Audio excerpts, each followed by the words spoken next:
आप सभी देख सकते हैं यहाँ पर आपका रियल जो पेपर है वो मिल चुका है। तो आप देख पा रहे होंगे कक्षा 9वीं के सभी स्टूडेंट जो कि मैथ का जो आपका पेपर है बिल्कुल रियल ही जो पेपर है वो आप देख पा रहे होंगे मेरे हाथ में है।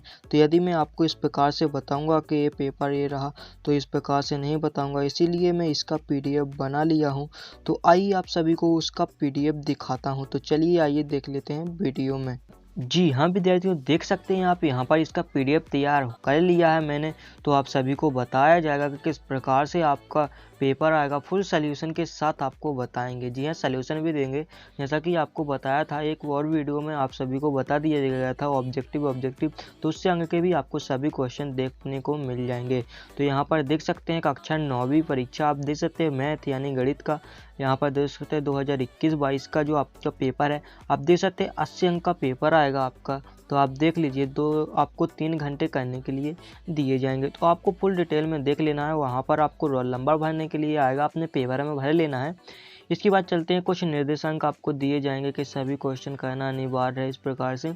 इसके बाद फर्स्ट जो क्वेश्चन आएगा जो कि 6 अंक का क्वेश्चन होगा आपका, जो कि सही विकल्प पूछा जाएगा। तो पहला है कि दी गई आकृति में छायांकित भाग भिन्न के रूप में होता है। तो आप देख सकते हैं, तो छायांकित भाग देख सकते हैं कि 1/4, यानी कि आप देख सकते हैं 4 बॉक्स हैं तो बटे में 4 आ जाएंगे। वो एक छायांकित भाग है तो 1/4 हो जाएंगे।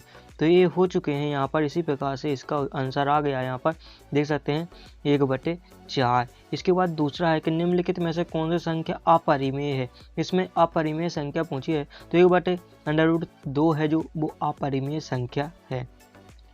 इसके बाद तीसरा है कि शून्य बहुपद की घात है, तो शून्य बहुपद परिभाषित नहीं है। तो इसके बाद आता है चौथा के बिंदु -2 और -3 किस चतुर्थांश में स्थित होंगे। तो तृतीयक चतुर्थांश में स्थित होंगे। इस प्रकार से आप देख लेना ग्राफ बनाकर, तो आपको तृतीयक चतुर्थांश में देखने को मिल जाएंगे। इसके बाद देख लेते हैं यहाँ पर जो पांचवा है कि AXY + BY + C = 0 के रूप में समीकरण को कहते हैं। तो 2 चरों वाले समीकरण कहलाते हैं, तो 2 चरों वाले रेखिक समीकरण कहलाते हैं। इसके बाद जो इसी का नेक्स्ट जो आता है वो भी देख लीजिए, छठवां, कि यदि तीन या अधिक बिंदु एक ही रेखा पर स्थित हो तो वो कहलाते हैं, तो रेखिक बिंदु कहलाते हैं। तो आप देख सकते हैं ऑब्जेक्टिव आपके सभी हो चुके हैं। यहाँ पर आप देख लीजिए इसी की इंग्लिश में जो उसी का वर्ड लिखा है, तो इंग्लिश मीडियम के छात्र जो हैं तो वो भी देख सकते हैं, उनको भी कुछ सहलता से कुछ मदद मिल जाएगी। इसके बाद दूसरा जो आपको प्रश्न है कि रिक्त स्थानों की पूर्ति कीजिए।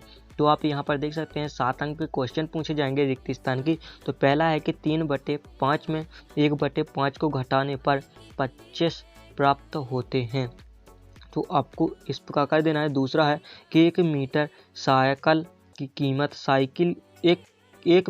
मोटरसाइकिल की कीमत साइकिल की कीमत की 10 गुनी है। यदि मोटरसाइकिल की कीमत 60,000 रुपये है तो साइकिल की कीमत कितनी होगी। तो आपको बताना है 6,000 रुपये होगी तभी तो 60,000 रुपये उसकी होगी, तो आपको बता देना है। तो यहाँ पर इसका आंसर हो जाएगा 6,000 रुपये। तीसरा है कि संख्या R को परिमेय संख्या कहा जाता है यदि PQ के रूप में लिखा जा सका है जहाँ PQ, तो आपको यहाँ पर कह देना पूर्णांक है और PO के बराबर नहीं है। इसके बाद चौथा है कि बहुपद के चर की घात सदैव एक पूर्ण संख्या होती है, तो पूर्ण संख्या हो जाएगी। इसके बाद आप देख सकते हैं इसी का जो नीचे का जो पांचवा है, तो निम्न यहाँ पर देख लीजिए, निम्न निर्देशांक तल में x अक्ष और y अक्ष के प्रतिच्छेद बिंदु मूल बिंदु कहते हैं, तो इसको मूल बिंदु कहते हैं। इसके बाद छठवां है कि 2 चरों वाले रेखिक समीकरण का आलेख एक सरल रेखा होती है, तो आपको सरल रेखा कर देना है, सरल। इसके बाद आता है सातवां कि जब 2 किरणें एक ही बिंदु से प्रारंभ होती हैं तो एक किरण कोण बनता है, तो क्या बनता है, कोण बनता है। इसके बाद इसी के जो आप देख सकते हैं, यदि आप इंग्लिश मीडियम के तो उनके लिए भी यही है, तो आप देख लीजिएगा। इसके बाद क्वेश्चन आता है तीसरा, तो क्वेश्चन तीसरा आप देख सकते हैं सही जोड़ी बनाइए, जो कि 6 आपकी सही जोड़ी पूछ जाएंगे, हर एक का 1 अंक दिया जाएगा। तो आप देख लीजिए फुल सोल्यूशन के साथ बता रहे हैं। तो यदि आपने अभी तक हमारी इस वीडियो को लाइक न किया तो आपसे रिक्वेस्ट है हमारी कि लाइक कर लेना, और वीडियो को लाइक करके चैनल को जरूर सब्सक्राइब कर ले, क्योंकि जो भी रियल पेपर होंगे आपको हमारे इसी चैनल पर प्रोवाइड करा दिए जाएंगे विद सोल्यूशन के साथ। आप देख सकते हैं सोल्यूशन के साथ ही बता रहे हैं। तो आपको जल्द से जल्द चैनल को भी सब्सक्राइब कर लेना है। यदि इसका PDF चाहिए तो टेलीग्राम की लिंक आपको डिस्क्रिप्शन में ही मिल जाएगी, तो जाइए और ज्वाइन हो जाइएगा। और कोई भी डाउट है तो कमेंट में तो आप पूछ ही सकते हैं, या फिर टेलीग्राम में भी कमेंट कर सकते हैं। तो आप देख लीजिए यहाँ पर प्रश्न जो तीसरा है कि सही जोड़ी मिलाइए। तो आप देख सकते हैं जो फर्स्ट आपकी सही जोड़ी है वो हो जाएगी डी वाली, तो आपकी फर्स्ट ए हो जाएगी। जो सेकंड है तो सेकंड आपकी सी वाली, तो सेकंड हो जाएगी। इसके बाद थर्ड जो आपकी आती है वो एफ हो जाएगी आपकी, तो तीसरी ये हो जाएगी। इसके बाद जो चौथी है आपकी तो चौथी हो जाएगी फर्स्ट वाली, तो चौथी ये हो गई। पाँचवीं जो आपकी है तो पाँचवीं आप देख सकते हैं दूसरी वाली हो जाएगी, तो पाँचवीं ये हो गई। इसके बाद छठवीं जो है ना तो वो ई वाली हो जाएगी, यानी छठवीं ई हो जाएगी। तो आप देख लीजिए इसको इस प्रकार से आपको कर लेना है, तो देख लीजिए। इसके बाद चलते हैं नेक्स्ट जो क्वेश्चन है। तो नेक्स्ट क्वेश्चन आते हैं आपके यहाँ पर, तो आप देख पा रहे होंगे यहाँ पर तो आपका एक चलते हैं यहाँ पर क्वेश्चन नंबर आपका आता है चौथा कि एक शब्द या वाक्य में उत्तर लिखिए। तो एक वाक्य या एक शब्द में उत्तर लिखना, तो आइए देख लेते हैं किस प्रकार से आपको करना है। तो जो पहला क्वेश्चन आप देख पा रहे होंगे यहाँ पर कि मोहन के पास 157 रुपये हैं तथा सरला के पास 72 रुपये हैं। तो मोहन के पास सरला से कितने रुपए अधिक हैं?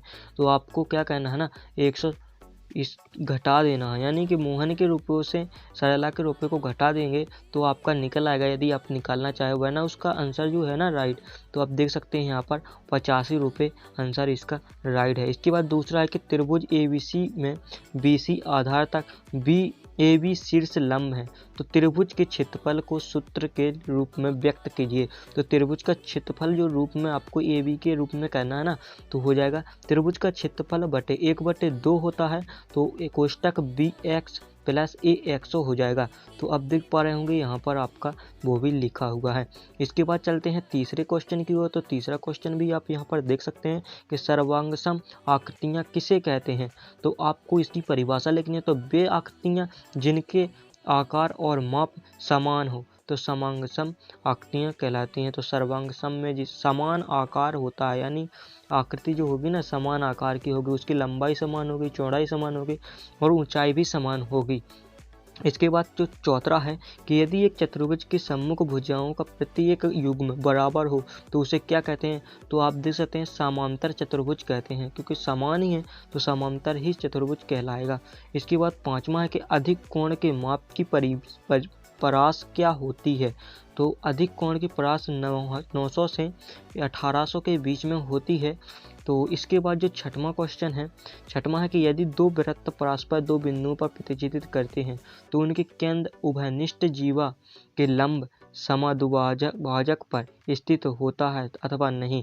तो आपको इसमें कर देना है। आपको इसका देख लीजिए यहाँ पर दिया गया है कि यहाँ पर रियत होगा, तो आपको ये कर देना है, जीवा पर ही होगा।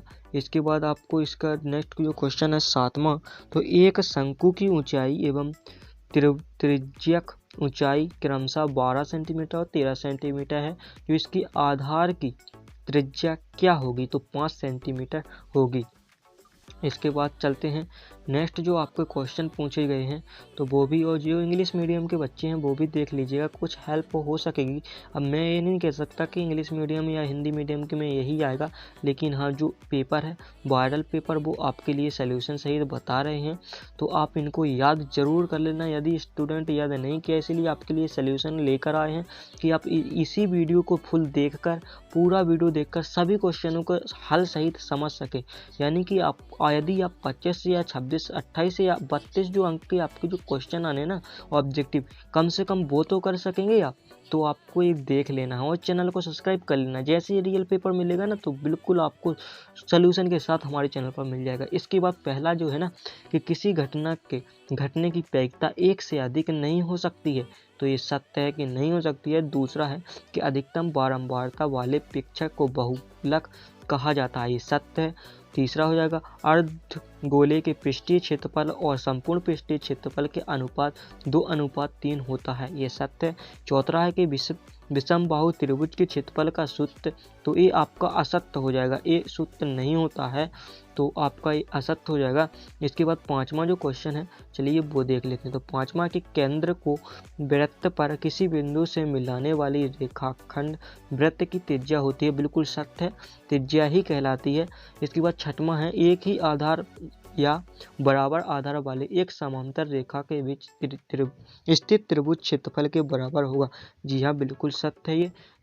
तो आपके यहाँ तक 5 क्वेश्चन तक हो चुके हैं। यहाँ से जो छठवां क्वेश्चन है, यदि आप उसके सभी के इसके सोल्यूशन के सहित आगे के क्वेश्चन भी देखना चाहते हैं तो आपको इसी वीडियो को डिस्क्रिप्शन में लिंक दी गई है, तो जाइए जल्द से उस लिंक पर क्लिक करके आप देख सकते हैं। तो जाइए और छठवें क्वेश्चन से आगे के सभी क्वेश्चन आप देख सकते हैं। 1 से लेकर आपके जो 23 तक क्वेश्चन है सभी मिल जाएंगे, तो डिस्क्रिप्शन में लिंक है, जाकर देख सकते हैं। तो मिलते हैं फिर नेक्स्ट वीडियो में, जब तक के लिए बाय।